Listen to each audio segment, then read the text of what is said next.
All right, Darren. So we are back with another episode of Hull Yes, which I bring back once a year because, unfortunately, as I was saying off record, I have zero time. But you, my friend, I will always make time for. You've been a big figurehead in the Hull music scene. I've certainly always felt that way, championing everything from indie to folk to heavy metal as part of O'Reilly's. And you've been a musician. You've been a promoter at other venues, sound engineer, everything. You've done pretty much everything there is to do in the industry in Hull. So, for those that don't know, because again, I know you very, very well, what is it that you do and who are you, please? Right then, the main things I do at the moment, I run O'Reilly's live music venue, Beverly Road in Hull. We've been there 12 years next month. We just managed to buy the building last year. So we're going to be doing a lot of good stuff over the next 12 months there. I run Music HQ, which is more of a promotion company, and I go out and do open mics and acoustic shows and run festival stages and all sorts of stuff with that. And that's probably been on the go for about 25, 30 years now. What else do I do? I do a bit of freelance sound engineering, not as much as I used to because I'm very time poor running the venue. Um, I don't play bass anymore, even though I'm really miss it. But again, just don't have time. And I suppose that's it. But it maybe doesn't sound that much, but it is a lot. It is a lot. I've known you for a long time, and I know that you do a lot of things. So 25, 30 years, working within an industry, is a long time. Do you still love it as much as you did when you first began working in the industry, Darren? Yeah, definitely. I couldn't imagine doing anything different since I've been doing it full time for probably nearly 20 years now. I started off playing in bands when I was 16, so I've done it basically all my adult life. I've been involved with music. Um, it's a massive roller coaster. You have amazing ups and some real downs, but the ups definitely outweigh the downs. And the people you meet, I mean, I've got friends who I met when I was 18 when I was first playing in bands, and we're still friends now. And I'm well into my 50s. So, it's a great industry if you can hack it. Some people it's not suited for. I suppose I've got a thick skin and I'm quite stubborn. So I'm still here and Absolutely. still enjoying it. Absolutely. And what have been some of your favorite memories then through the history of your time running a venue, playing in bands across the music scene in Hull and East Yorkshire, really? Venue stuff, it's having bands like Holding Absence and Love play the venue on the way up. I mean, they're both really doing well now.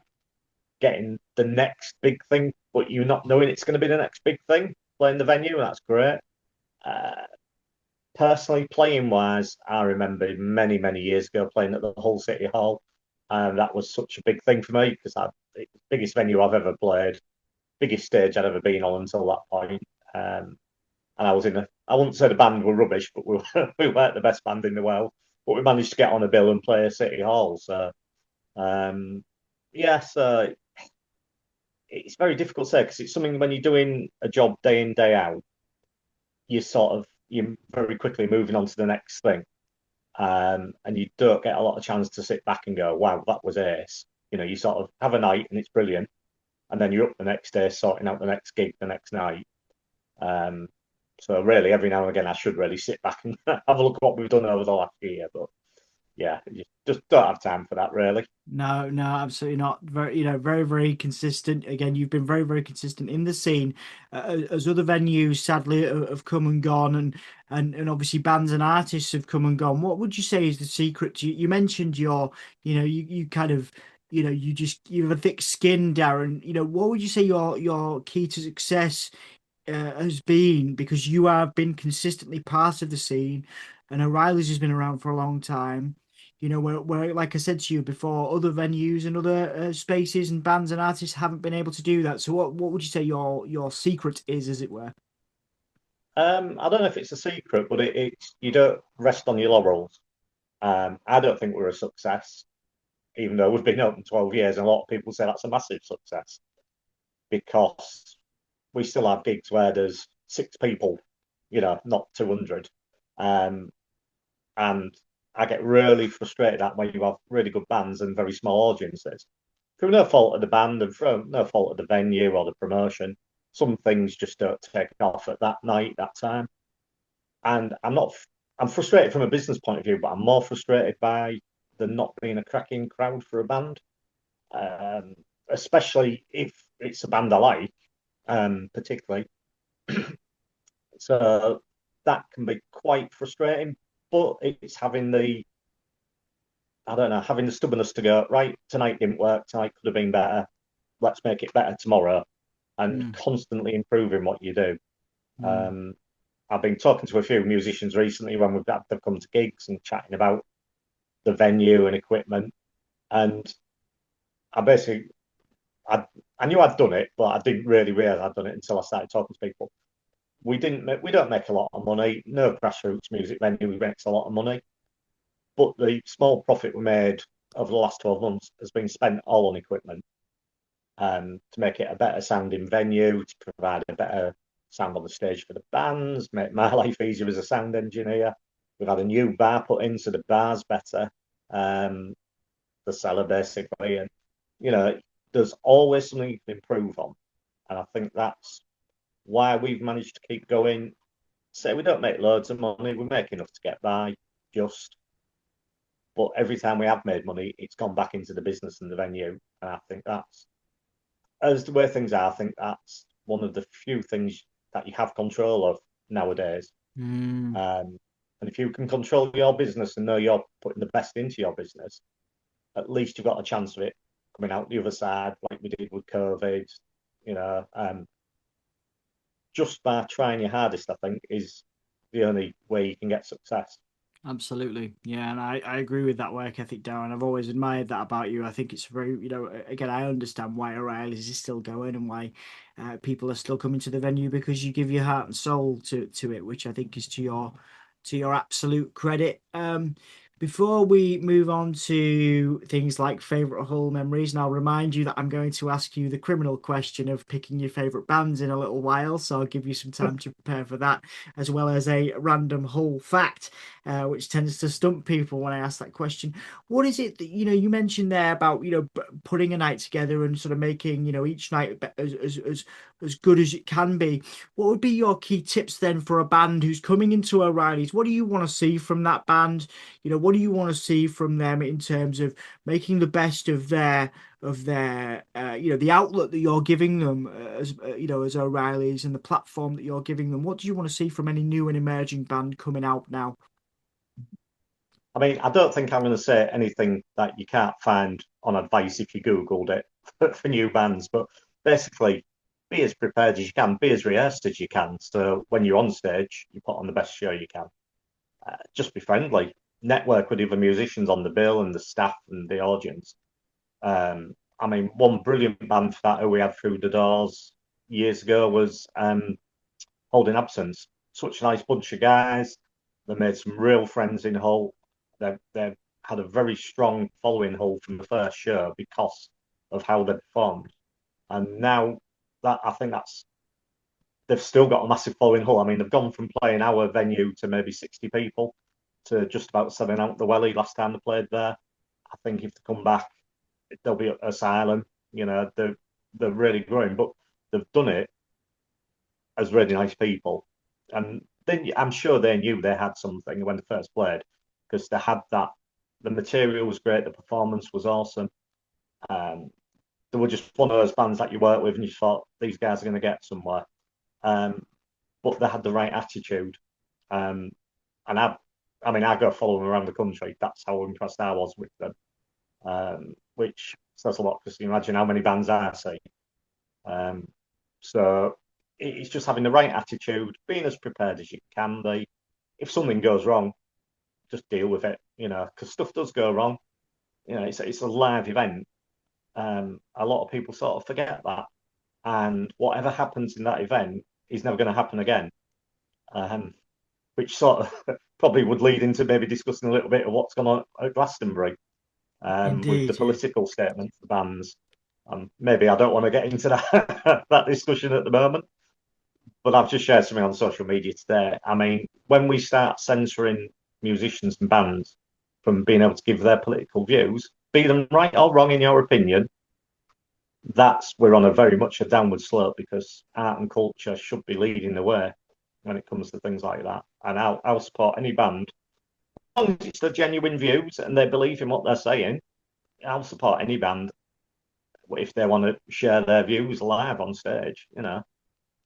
But I know that's a bit of a left turn in the question. Yes, all right. No, no, it's good. I think that's important. And as always, when we chat, I come up with other questions because I'm fascinated by your process and kind of the journey you've been on. Then, I know that you get frustrated. I think it's pretty public knowledge on the local scene. You have in the past, voiced your frustrations, about the scene and about I guess the city on the whole. So what is it before we go in deep about Hull specifically, what is it that keeps you going then? Why do you keep doing, because you say you're not making a lot of money. I know how hard you work. I think a lot of people do, but sometimes I know things can be underappreciated, or it certainly can feel that way. So what is it that keeps you going on those difficult days where you do feel, and there probably has been a point, as there's certainly been points for me over the years where you're like, not sure I want to do this anymore, all those difficult, sort of darker, quote unquote, days that you have. What is it that keeps you going, Darren? What is it that keeps you motivated? Um, it's the good people you work with, either musicians, audience members, just the good general people of Hull. Um, every city has good and bad people. That's just what it is. We're a society. We That's what humanity is. But the the guys who appreciate what you do and support you and appreciate what you do for them, they're the ones that keep you going. Because you bump into them at a gig, someone else's gig, and you can have a chat, and they're friends. They're not just acquaintances in the business. You actually look at them as friends, and that, it's like I said earlier, there's people I met when I was sort of 18 to mid 20s when I first started gigging, and I'm still friends with them now. And they've got on their musical journey, and a lot of them are still playing in bands. Very different stuff to what when we first met, but I still get to work with them. Good example would be, say, Mike Cable, who was the guitarist from Reanimator, who was signed fresh band in the 80s and 90s, toured the world, did all sorts, absolutely fantastic. I was a massive fan. But now he plays in basically like a pub cover band for fun. And he's great. And he played for me on Saturday at the Beaver Fest at Beverley at the rugby club with his band. And it's great still to be working with these people 20, 30 years on. And say, I look at them as friends. Um, and that's what sort of keeps you going because there's lots of people like that in the local music scene. Yeah, yeah, I agree with that absolutely, and I think it's lovely to hear you say that, and so I think I do want to talk about your favorite things about Hull, and I think we'll start there. I also am going to ask you at some point during the interview what you'd like to see improved about Hull, but I'll give you a couple of questions to think about that one. So, what is it that you love about Hull, Darren? And I'm not talking about just music. I'm talking about the city, the culture. Obviously, you've met people not just in the music scene, but as part of the culture of the city. You meet people from all walks of life. What is it that you love most about Hull? What has kept your passion alive for the city, not just the music scene? Yeah, it's a good and a bad thing. The honesty of most people in Hull. Um, the majority of people in Hull will tell you exactly what they think, which is great, and it keeps you massively grounded. Sometimes it's not what you want to hear, but you know that you're going to get that. And I think that's a lot of people come to Hull from elsewhere and end up living here or working here. They sort of say it's a very friendly city, and it is, but it's also a very honest city. Um, so that's the thing. It's maybe a bit of a culture shock, Hull, to some people, but once you hear and you're used to it, I think the majority of people understand Hull. And I don't know, I couldn't really imagine living anywhere else. Yeah, yeah, it's definitely, it's got a definite vibe. I remember coming back and just feeling at home after being away for so long and living in different cities. It has that vibe where, it just feels very homely and very welcoming and very supportive. Everybody wants to help each other out. I find that anyway. There's a really cool community feel that I haven't necessarily found quite as large anyway. There's always been communities in different cities that I've lived in, but Hull's unique in that it really does. You're right, it's honest, but it does help. It helps people out. It helps its people out. Yeah, everyone will talk to you, which Mm. is a great thing. You'd be sat on the bus and people will spark a conversation. I mean, that's the old thing you hear about London. No one talks to you on the tube in London. Couldn't imagine that if we had a tube in Hull. No, no, Well, it'll probably flood, but that's another thing entirely. Indeed, yeah, indeed. Everybody would talk your ear off, and I think that's why I started this project is to bring light, bring light to some of the the lovely things that are in the city and lovely sort of vibe that's in the city.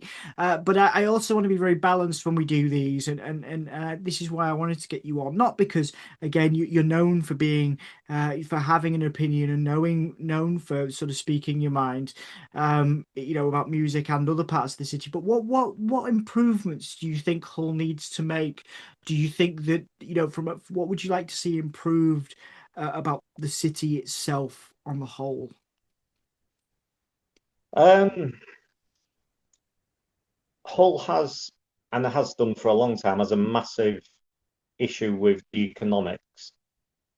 Um, we're a very when you look at all the statistics for the country, wages, uh, education levels, the type of jobs we have in the area now, we're always going to struggle financially, which definitely trickles down to grassroots music venues at the moment because people only have so much money. A lot of people are still out working or they're working minimum wage, and it's like that spare cash now tends after COVID. I suppose a lot of it just gets spent on your Netflix and your Sky, and you do most things at home because you got used to it, and you'd struggle to go spend that money elsewhere now.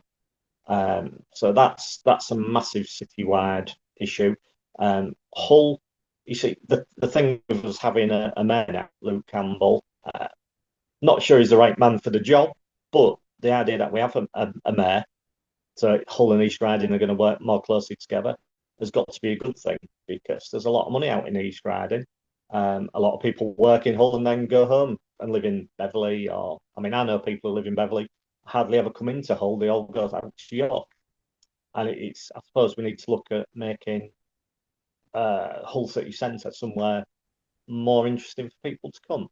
Mm, Uh, we're lucky, like the HU5 area around Princess Avenue and Ave is great, and it's a pity we can't have more of a vibe like that in the city centre.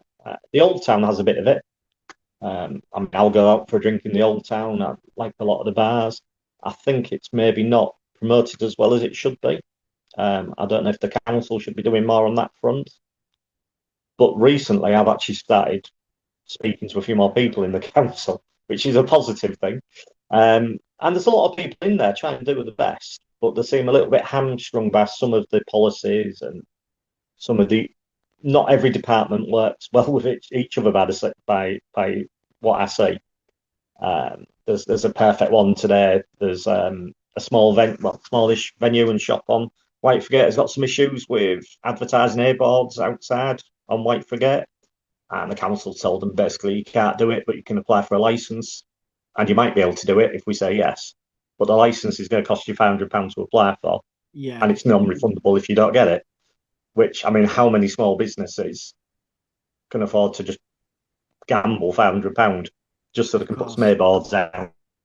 You know, Yeah. and the way the city centre is at the minute, there should be the council departments should be talking to each other, going, "This is what it should be done, but can we do anything to make it easier or make it more affordable or offer an alternative?"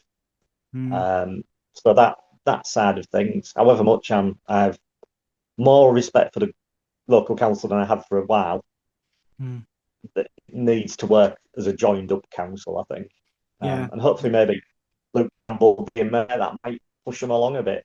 you know. Yeah, yeah, Um, yeah. Fingers crossed. It's funny, I often talk behind the scenes, being from because I'm originally from Beverley, and whenever I've lived elsewhere, I tend to lump. And I know technically, of course, Beverley is a town, Hull is a city. I understand, and it's 20 minutes down the road, and I tend to lump them both together. But of course, it's in conversations like this where, it is very, very important for people to realize that aren't from outside.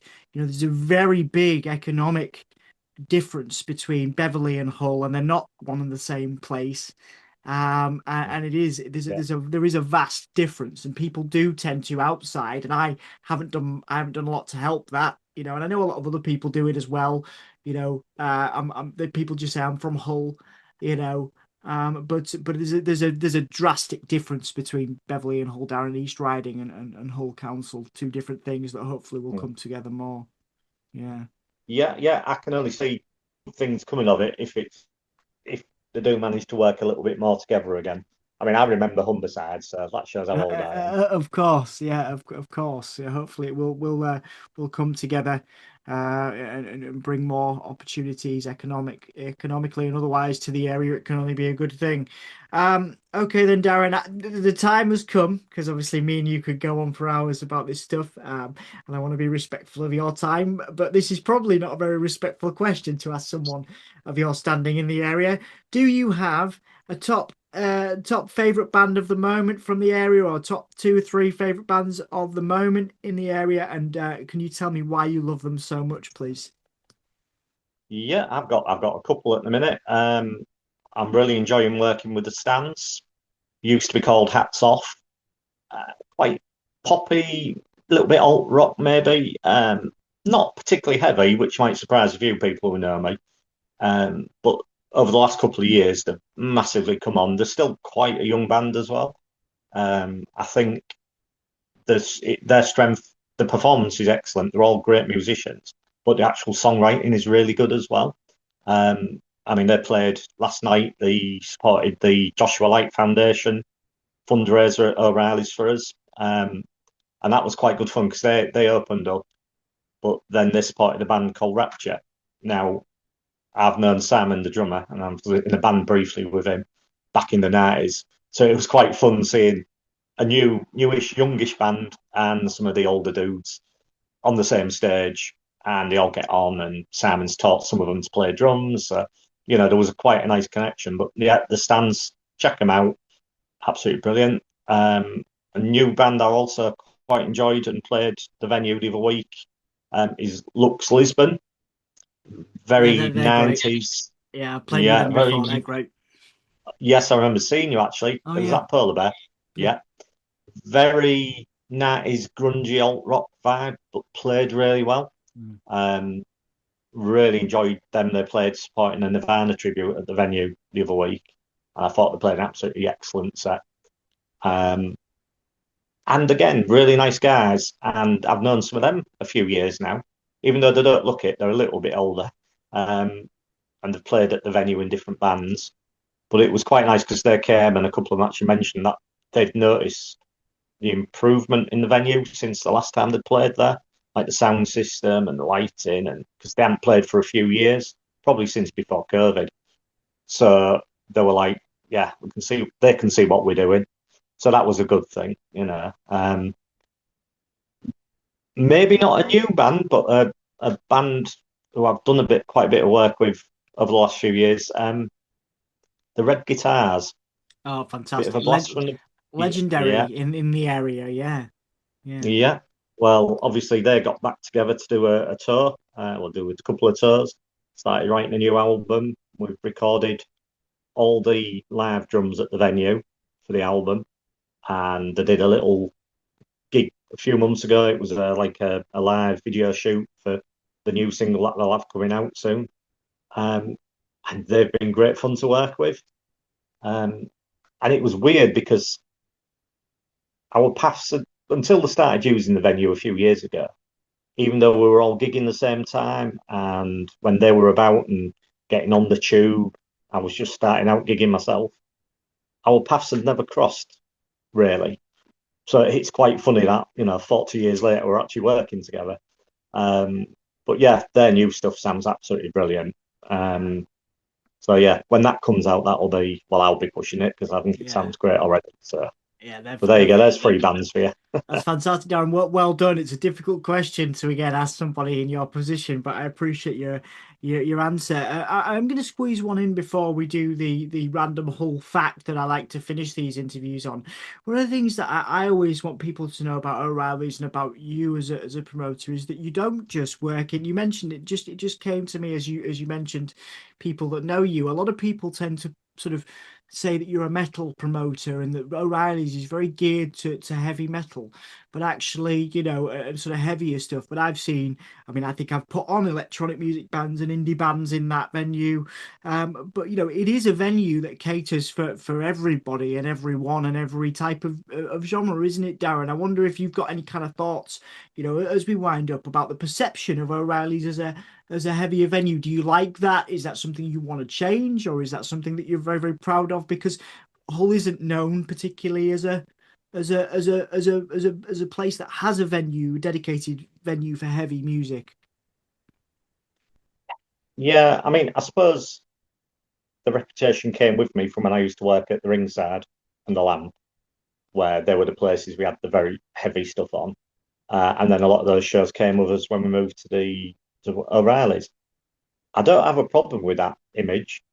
The only problem I have is that people think it's the only thing we do, um, which obviously it isn't. And personally, I do lots of acoustic open mic shows as well. I do two of them every week. So people do like to pigeonhole because it makes life easier for them how they think about things. It's totally understandable. It's a human trait. Um, Going forward, now we've bought the building and with some of the stuff we want to do with it, things might change anyway. We're in discussion, myself and the guys who invested in the building with me. We've had these discussions because they're not from a music background at all. They're coming from a totally different business background. And it's been quite good because they've sort of gone, why is it called this? Why do you do that? And it's great to be questioned because it makes you think about what you're doing.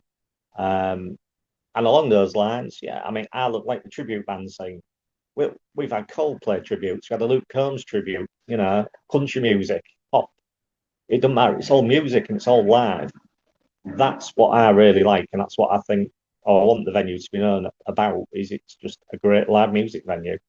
And it's like I said earlier, every gig you go to is unique.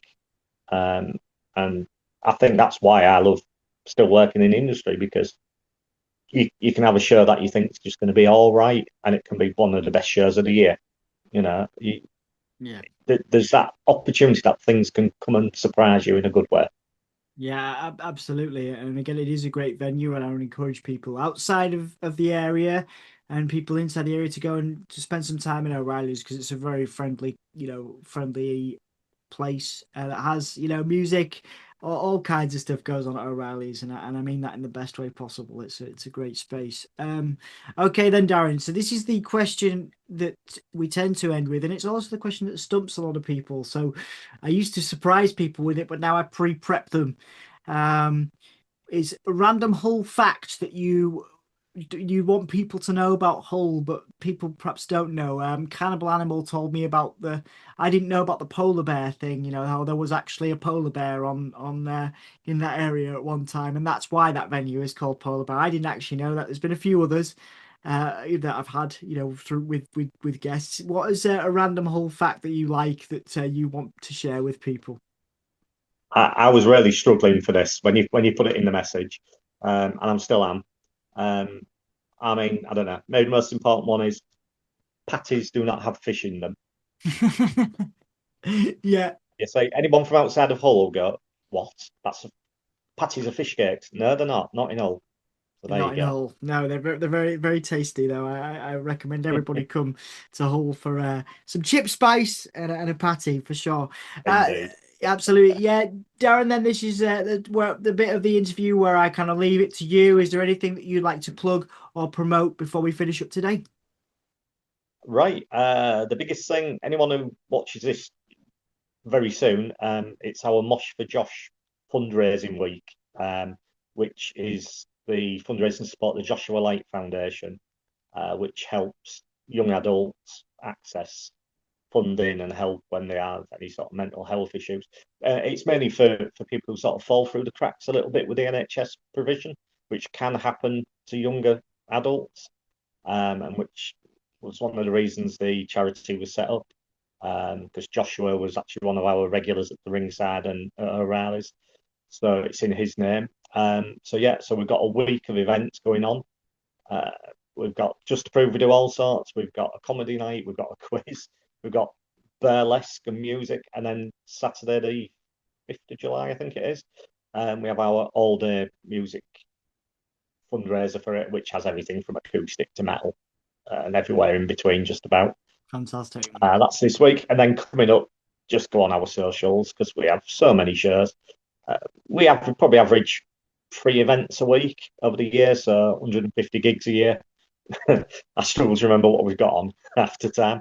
But yeah, we've got everything from tribute shows, rock, metal, pop, so all your original stuff as well. So, just have a look and come and try us out. And our bar's very reasonably priced as well. Yeah, it is. It's a great space once again, and just again, just tacking one on, because again, you know a lot of people. A lot of people know you not just in Hull, but across the music scene in the UK and beyond as well. What would be your message then? Because I know that you've got family in the area. A lot of your family are connected with the scene as well. What would be your message then to the people that have supported you over the years, that have got behind O'Reilly's, got behind you individually, and obviously will continue to do so, Darren? Just thank you and keep doing it. It's appreciated. We wouldn't be still here after 12 years. Um, People do drift away as well because things get in the way. Like there's a lot of the bands who maybe played at the venue when we first opened, we don't see very often, or they're not gigging, or they've all gone off done different things. But it's always nice to bump into people. And we've nearly always got a story about the venue as well, or some gig that went wrong, or something that was daft that happened, or they had, or do you remember that time that certain band played? So it's cool, and it's just nice to try and keep those connections. If don't forget us, basically. Absolutely, absolutely. Nobody's going to forget you in a hurry, Darren. Like I said, I appreciate your effort in general and your time today. Thank you so much for making the time. No worries. Cheers. Thanks very much.